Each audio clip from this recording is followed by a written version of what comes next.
सरकारने एकीकडे महिलांकरता मुलींकरता मोफत शिक्षणाची योजना सुरू केली, लाडकी बहीण सारखी योजना सुरू केली, वेगवेगळ्या प्रकारे आमच्या महिलांना त्या ठिकाणी सक्षम करण्याकरता देशाचे प्रधानमंत्री माननीय मोदीजींनी लखपती दीदी ही एक संकल्पना मांडली आहे। महाराष्ट्रामध्ये पहिल्या टप्प्यात 11 लाख झाल्या, आता 15 लाख झाले आहेत। पुढच्या 2 ते 3 वर्षामध्ये 50 लाख आमच्या बहिणींना आम्हाला लखपती दीदी त्या ठिकाणी बनवायचं आहे। लखपती दीदी म्हणजे एकदा लाख रुपये कमवले असं नाही, दर वर्षाला जी 1 लाखापेक्षा जास्त रुपये कमावते स्वतःच्या भरोशावर तिला लखपती दीदी म्हणतो।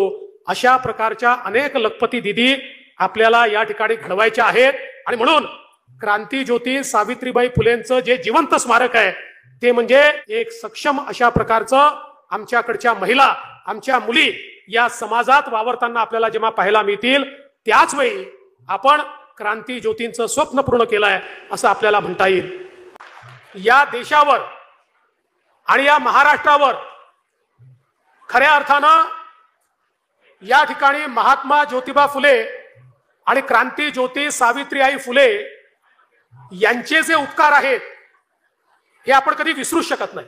ज्या काळामध्ये समाजाने सामान्य माणसाला जगण्याचा अधिकार नाकारला आणि स्त्रियांना जनावरांपेक्षाही वाईट वागणूक मिळेल, एखादी वस्तू आणि स्त्री याच्यामध्ये कुठलंही अंतर नाही, अशा प्रकारची समाजाची अवस्था तयार झाली होती।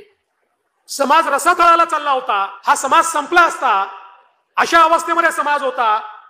त्यावेळी खऱ्या अर्थानं या समाजामध्ये विषमता दूर करून समतेचं बीजारोपण झालं पाहिजे आणि समाजातल्या स्त्रियांना जगण्याचा अधिकार मिळाला पाहिजे। याची मुहूर्तमेढ जर कोणी केली असेल तर ती महात्मा ज्योतिबा फुले आणि क्रांती ज्योती सावित्रीबाई फुलेंनी त्या काळामध्ये केली। आज आपल्याला सोपं वाटतंय, पण आपण जेव्हा इतिहासात पाहतो ज्या प्रकारचा विरोध, ज्या प्रकारचा उपहास हा सावित्रीबाईंना त्या काळामध्ये सहन करावा लागला, शिवाशाप सहन करावे लागले, त्या ठिकाणी शेणाचे दगडाचे गोळे सहन करावे लागले, अतिशय वाईट वागणूक सहन करावी लागली, पण त्यांच्या मनामध्ये एकच संकल्पना होती की माझ्या स्त्रियांना मी या अवस्थेमध्ये जगू देणार नाही। कारण त्यांच्या मनात हे पक्क होतं की शिक्षणाचा अभाव यामुळे समाज गुलामगिरीकडे चाललेला आहे आणि या गुलामीतनं आणि गुलामगिरीच्या मानसिकतेतनं स्त्रियांना आणि समाजाला बाहेर काढायचं असेल तर मला शिक्षण त्यांच्यामध्ये रुजवावं लागेल। आणि महात्मा ज्योतिबा फुले हे हिमालयासारखे त्यांच्या पाठीशी उभे होते आणि त्यातनं खऱ्या अर्थानं स्त्री शिक्षणाचा विषय असेल किंवा विधवांच्या पुनर्विवाहाचा विषय असेल, केशवपनाची वाईट प्रथा बंद करण्याचा विषय असेल, ज्या ज्या प्रथा महिलांना महिला म्हणून जगण्याकरता त्या ठिकाणी थांबत होत्या त्या सगळ्या प्रथांच्या विरुद्ध क्रांतीची ज्योती त्यांनी पेटवली आणि समाजामध्ये परिवर्तन करून दाखवलं। खरं म्हणजे महात्मा ज्योतिबा फुले तर युग प्रवर्तक होते, ते द्रष्टे होते। त्यांच्या जीवनामध्ये जे जे काही त्यांनी केलं, जे लिहिलं, जे सांगितलं, जे करून दाखवलं, सगळ्या गोष्टी उत्तमच केल्या।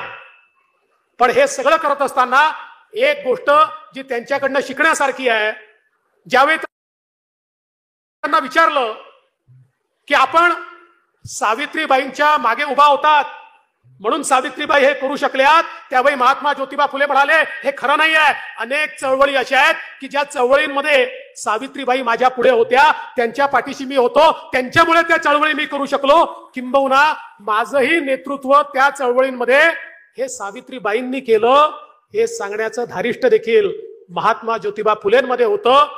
आणि म्हणूनच यांचं जे चरित्र आहे ते आपल्याला प्रेरणा देणार आहे।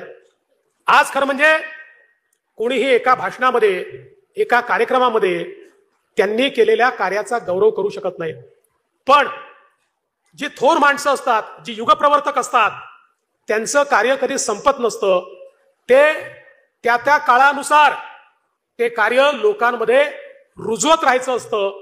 आणि म्हणूनच आज आपण ज्यावेळेस स्मारक बनवण्याचा निर्णय करतो, स्मारक हा केवळ पुतळ्यापुरतं मर्यादित नाहीये, पुतळे तर आपण अनेक करतो, त्या पुतळ्यांवर जाऊन आपण त्यांचं स्मरण देखील करतो, पण स्मारक पुतळ्यांसोबत विचारांचं देखील झालं पाहिजे.